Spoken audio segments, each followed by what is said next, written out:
Hello, crypto world. It's 3:41 p.m. Eastern Standard Time, August 15th. Nice sunny Thursday in New York. I had some people ask me about how do you learn to read an order book. Is there any reference material they can get to that'll teach them how to read an order book?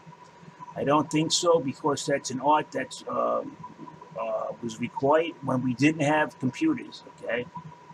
So I was probably the last generation to learn that technique, and I learned it from brokers that were like 60s and 70s they were in the 60s and 70s back in 1990. And when they were working the floor, they actually had a physical book that they actually kept the orders in for each stock. They would go up to the book, open it up, write their order in, right?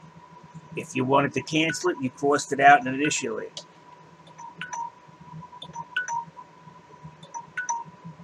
All right. Sorry about that. So now I'm going to show you how to read an order book. Now I could definitely tell you that you see this trade here, this large trade that just appeared here. This is the market maker's trade in an effort to keep the price from going up. He's deliberately using two trades I showed you yesterday. Two trades in order to... He actually started using those two trades from over here, and he actually brought the market down. The market maker is the person that caused this crash. Not somebody, not 6 people from China. All right, you see his trades here: 1768.73, 1768.74. 0.01 difference. He's supposed to keep the same size market trades. It's not to interfere with the volume.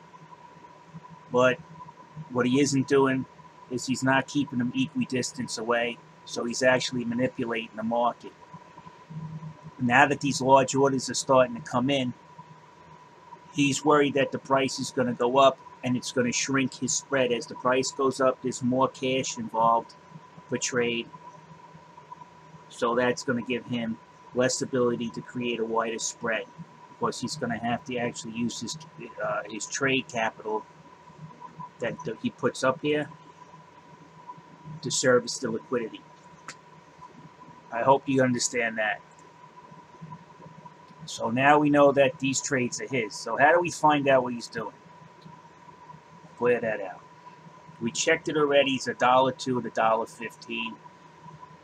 We got the average where the market maker was trying to get to 76.25. Now the prices went lower because he's changed the prices. The prices were 77.23 and 75.28. Now let's check them now, and we're going to see how he manipulated the market. Now his trade is at 77.01. 77.01 minus 75.94.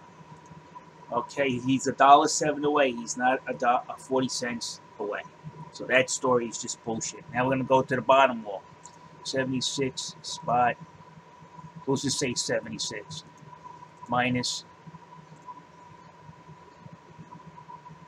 75.09. 91 cents. The spread is almost $2. That's why he wants the price low. The higher the price of Litecoin goes up, the harder it is for the market maker to maintain a large spread. The spread starts to narrow as the price starts to rise. Everybody knows that. So as far as any books to reference, there are none. Now let me show you another method he's been using since here. I'll show you that. What the market maker has done, he's come in, he put this trade up, and he put a second trade up that's larger than the first trade. And he's using this to leverage the market down. What I mean by leverage, he puts an absurd amount of sells on the sell side, trigger spots to bring the price down. In this case, he sees the price is going up. You see now it disappeared? You see how that trade disappeared like magic? There's no intention for him to sell that trade. He got scared because the price was still going up and his fake order was under threat, so he removed it. See, he put it back. You can call this classic spoofing if you want, but he does not want that price to go up, and he's doing everything in his power that he can get away with. Actually, he had this trade up to 4,000. He does not want this price to go up. I'm telling you, this is the market maker's trade right there. He's manipulating the market down. He's been using the same method since then. The reason I found out that this trade belongs to the market maker, when these two trades came into the market, they both came in together, back to back.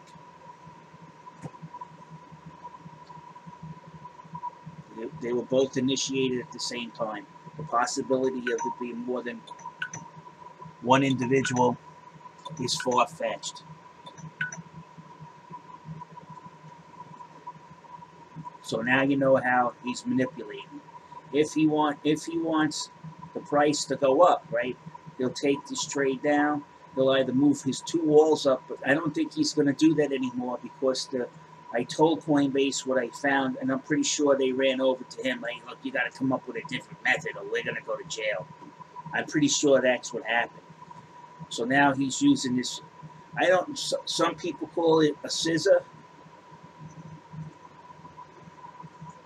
You see a scissor? You want the you're running the scissor on the sell side, you want the price to go down. You see? You understand the scissor? That's these two trades that he's posted up. We call them Kelling walls. Okay, they hold you between the price range.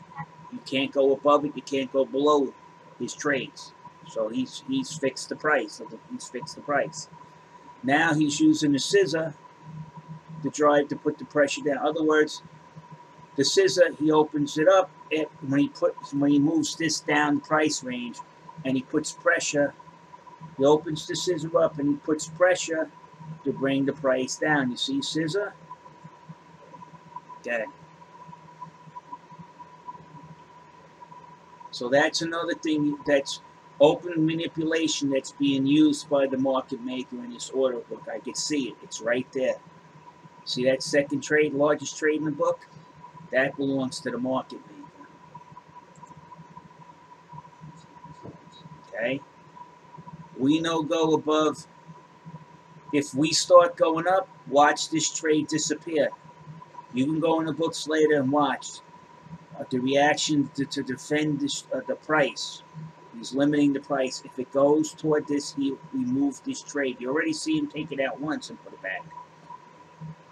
He's getting the feeling if the market's willing to fight him to go up, to resist his market manipulation.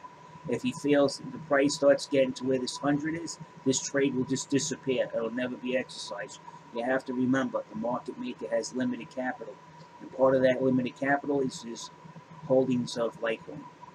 If he's only got X amount of coin, he can't afford to send them off into the ether, selling them to somebody else who's going to push the price up, because then later he's going to have to go buy them back at a higher price. And not only that, that'll also reduce his spread. So it's a lose-lose situation from him to lose those coins. That's why he takes it off.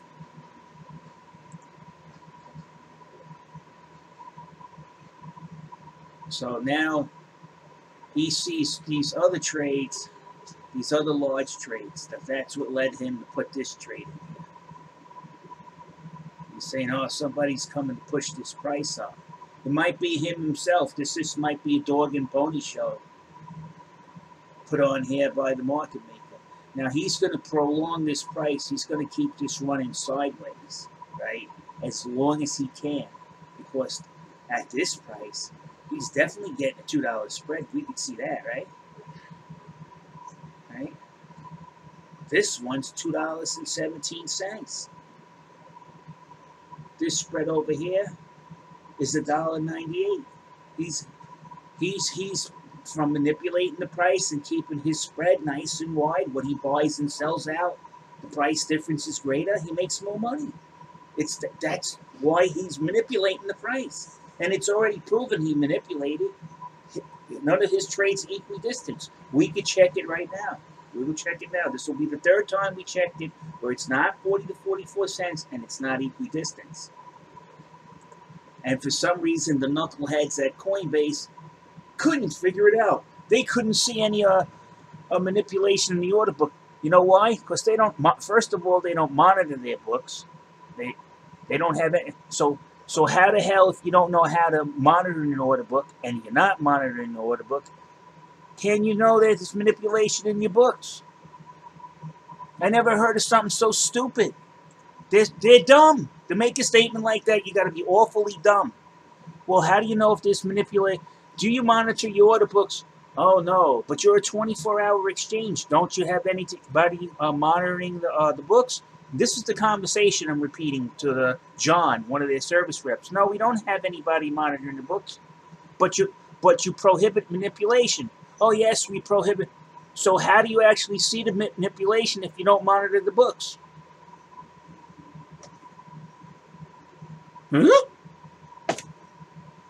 They don't have anybody monitoring the books. So if you're a manipulator, you can do whatever the fuck you want. But a lot of times they do it at night because they don't want somebody like me calling up, hey, motherfuckers, you're manipulating the books. I can see it here. They must hate my guts, those people over there. I can tell you right now they hate my guts. If he opens his mouth, we won't be able to continue robbing people. He's just not cooperating with us. He's a bad guy. Let's character assassinate him. Let's try to get his YouTube channel closed down. 7701 minus 76.02.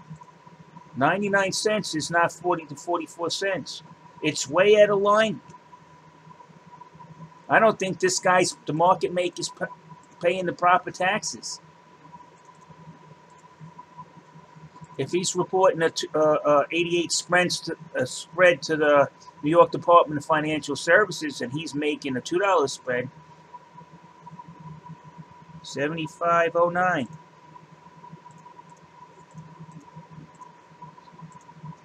That's 90 cents. It might as well be a $2 spread. You see what I'm saying? And what I was talking about, he reported to the New York Department of Financial Services that the way the market maker is supposed to do something legally would only entitle them to a 40 to 44 cents, no, a 40 to 88 cent spread, less than $1. That's not what we're seeing here. To get the spread, you just add up the two figures. You get the distance between the two trades. That gives you the spread. So you go like this. $1.89. That's not 88 cents. Not at all. And he told the New York Department of Financial Services he's making somewhere between 40 to 88 cents per coin, providing liquidity from the buy and sell, adding depth into the market. So as you could see how it's been set up, where we're the losers and the market maker is the winner all the time. He wins no matter if the price goes up. The price goes down, he wins. If the price goes down, he actually does better on the spread. When you see the price go up, you go in there and do the spread. All of a sudden, you'll see lower and lower and lower and lower prices on the spread, closer to the mid-market price all of a sudden. So there goes your proof for that. If he wants to argue that, I got that taped too. These guys are criminals. That's all it ends up to. Let's see if he removes that. The only way this price is going to go up is if the market maker removes this trade that he's got at 76.36. So now we read the book. We know what he's doing because we're paying attention to who's posting the trades and why and how they're coming into the book. They come in together at the same exact second. That's the same trader putting those trades in there. This trade and this trade came in together today. And there's videotape of that in there too. My last video. You can see it. So now the reason why he put up that trade, because he's scared that the price is going to go up, and he's been dumping this down for how many days? Since August 11th. We're on the 4th day of dumping down. he gave up a lot of coin to get this price down, right? He gave up a lot of coin, and now he wants to take advantage of that to buy that coin back at a cheaper price, and plus to make the $2 spread for every sale in the bond. This is Coinbase is a criminal enterprise run by Michael Armstrong and this market maker. And after what I heard what Charlie Lee did, that Brian Armstrong went and took down his tweets when they came into this Coinbase market and they pumped it up, and Charlie sold at $375 and then dumped everything, and then all of a sudden development stopped. Psst. Please, guys, that's a shitcoin dump scam if I ever seen one. And everybody knows it.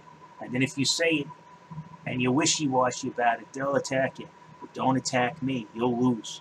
Your subscribers will be cut in half within a week if you come after me. I got nothing to lose. So that's it, people. I hope you guys learned something on how to read an order book. If you guys need any further clarifications, I will keep putting up videos until you know how to read that order book. Until you're sufficient. And then you can tell me what you see in the book. And then if I think it's you hit it spot on, then you know you passed the class. All right, guys. Have a good day. Hey, Gia.